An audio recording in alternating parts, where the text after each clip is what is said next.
Toujours beaucoup de prudence ce lundi sur les marchés français. À 1 heure de sa clôture, le CAC 40 reculait de 0,85% à 4418 points. La Bourse de Paris qui marquait donc une pause après un rebond de plus de 14% depuis le 11 février dernier. Des prises de bénéfices ce lundi facilitées par l'imminence de la réunion de la Banque Centrale Européenne, réunion qui aura lieu jeudi prochain. Du côté des sociétés, on s'est intéressé tout d'abord à EDF puisque son directeur financier Thomas Pickmal a présenté sa démission. La raison, un désaccord à propos du projet de construction de 2 réacteurs EPR en Grande-Bretagne.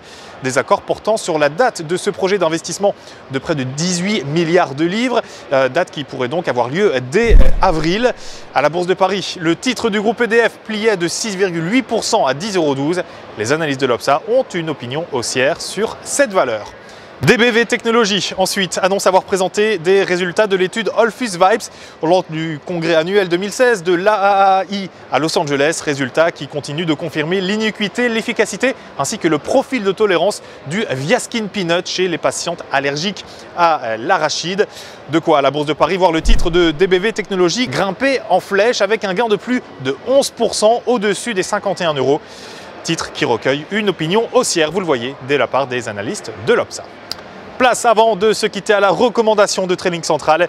Et ce mardi, il s'agit de l'assureur AXA.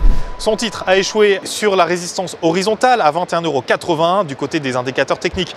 La moyenne mobile à 50 séances reste négativement orientée. Par ailleurs, une figure de retournement baissière dite en avalement a été validée. Ainsi, en dessous des 21,80 €, une reprise de la phase de repli est anticipée en direction de 18,80 € et 18 €. Découvrons à présent la stratégie qu'il faudra adopter pour cette valeur AXA avec l'achat du warrant put 92,68 et d'Unicredit.